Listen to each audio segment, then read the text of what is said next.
Hey guys, today we're going to be looking at the Caldwell Accumax bipod. I want to thank Natchez Shooting Supply again for sending this to me. It adjusts from 6 inches to 9 inches as far as the height of the legs go, and it's got setups to use with M-Lok or KeyMod. And on the rifle that I'm going to be putting it on, it's going to be the M-Lok. So you have the bipod itself here, and then have the tools to put it on with, and the instructions and everything. Hex wrenches, the KeyMod adapter, the M-Lok adapter is already mounted onto the bipod itself. So you just mount it on there where you want to, and then you can adjust the legs when you get everything set up. To unlock it, rotate that around, mount it to the bottom of the rifle, and then you rotate that to get it set up on the rifle like you need it. Well, pick the right one the first time. So I've already got a forward grip on the bottom of my rail here. So we'll put the bipod up here at the front, and then when it folds back down, it'll just go to the side of the grip. It may mess up the grip a little bit, but we'll check that out here in just a minute. So let's go ahead and get her mounted. Tighten those down. Now this lever here is what lets the bipod rotate around on its axis, and it'll also twist from left to right a little bit there. Lock that back in place.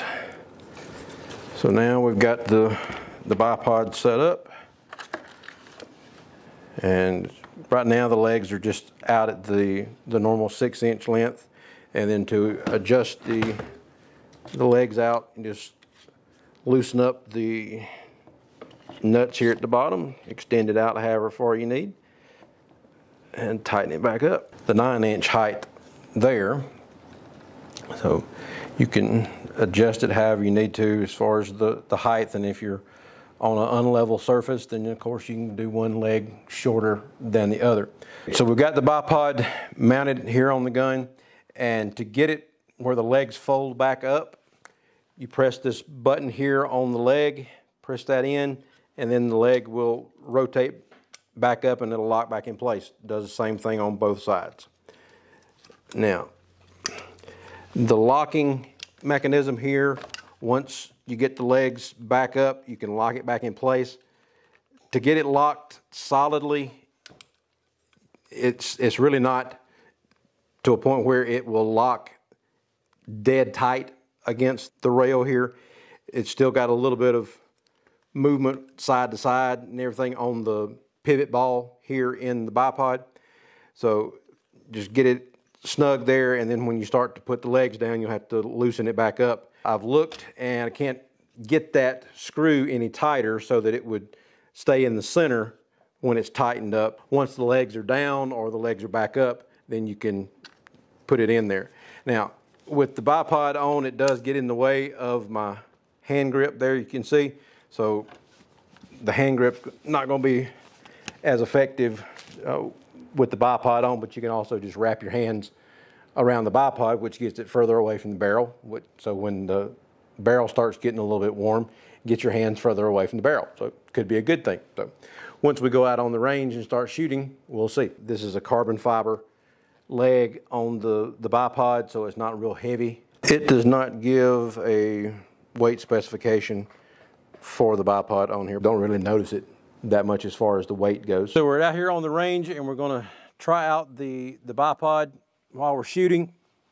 So I've got it set at just the lowest level now at the 6 inches, and by the time I put a magazine in the gun, I'll still have enough room to be able to maneuver it.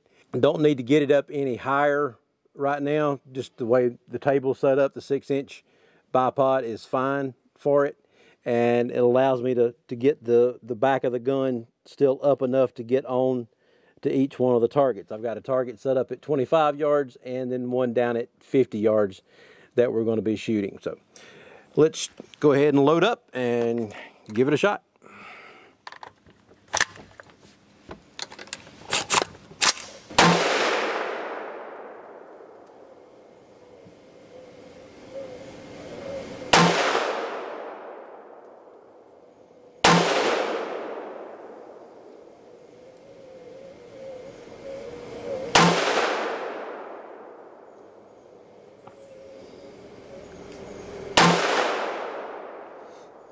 Okay, so it's moving just a little bit with when the gun fires. Even with it moving a little bit, it's still working well to support the front of the gun. It's not letting it move around when I'm actually shooting. Now at the 50 yards, we're gonna have to raise the front of the gun up a little bit. So we'll extend the legs out. Let's put the gun on safe.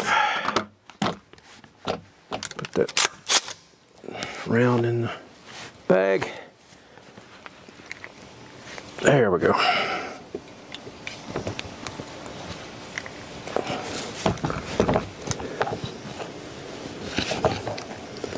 Okay, so now to get to the 50-yard target, raise the front of the gun up a little bit, and we're in good shape for that target.